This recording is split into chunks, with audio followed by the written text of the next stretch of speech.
Going for something a little different today.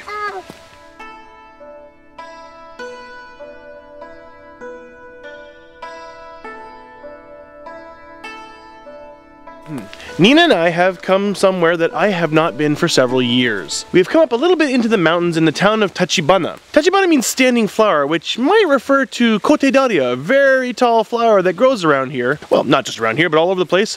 This one's not in Tachibana, it's at my house. But the area we've come up into, I don't see any of those flowers, I just see tons and tons and tons of bamboo. The place we're in is just up the road and slightly up the mountain from the place I used to learn pottery. And I was learning how to become a potter until I didn't have time anymore. Since I was always coming up into these mountains to learn pottery, I wanted to explore a bit. And so one day I drove up the road past my pottery teacher's place. And it is the most narrow, winding road. I really feel like it's gotten narrow since I've been here, and it's been a few years since I've been here.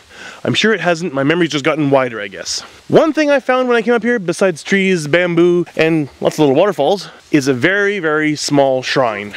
This place is just so out of the way and hidden and rather small. I don't think hardly anybody ever comes up here, because as you can see, the stairs are just covered in leaves and broken branches. I love their rusty chain handrail. I just thought this is one of the most unique little shrines I've ever seen. So I've actually been meaning to come up here for years to show us on a video. This place is old, moldy, and apparently falling down. I don't remember the scaffolding that's being used to hold up, well, a tree that's fallen over.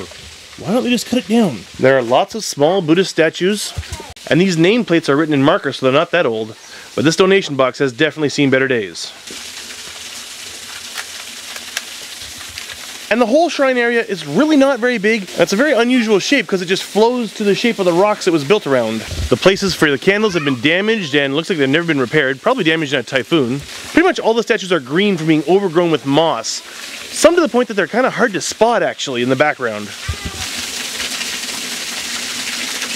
This is definitely the least overgrown statue. This poor statue is holding his own face. Only the statues that are under the overhang in the little building-ish area are not covered with something.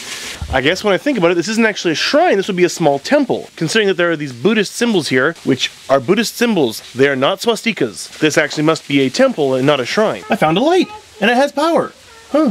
Someone must actually come up here at night, I guess. Considering how dirty this place is, how many broken branches there are around and leaves all over the place, it pretty much looks abandoned, except it can't totally be, because someone put up this scaffolding. Nina's having her own fun. The thing that really caught my attention the first time I came here was the waterfall. You know that scene you always see in anime with some guy, a martial artist or a monk or whatever, standing under the waterfall and concentrating? They do actually exist. This is not a big one, but it has been set up to be a meditate under the waterfall spot.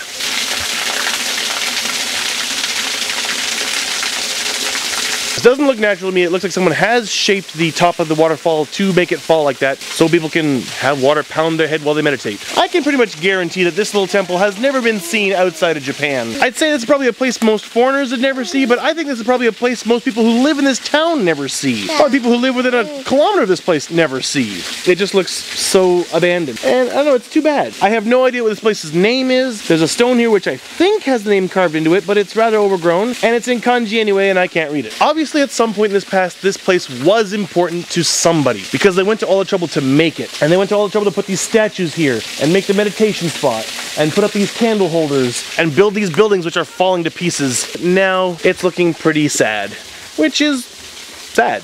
It'd be nice to see this place fixed up and nice and clean, but if no one comes here, I guess why bother? Too bad. Although I really do think this tree should just be cut down and gotten rid of and get this scaffolding out of the way. It really blocks up the flow of non-traffic. Nina strong! Nina strong!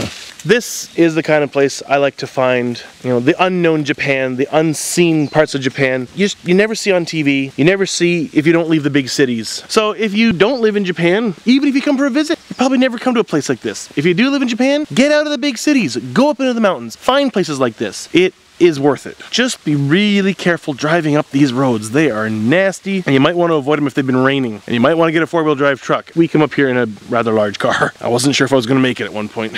So if you like what you see, please click a thumbs up. If you have any questions or comments, please leave them down below. And if you'd like to see more videos like this, please subscribe to my channel. I'm Mark Visser, aka Sparkuus. I hope to see you back here for another I Live in Japan very soon. You say bye-bye? Bye-bye.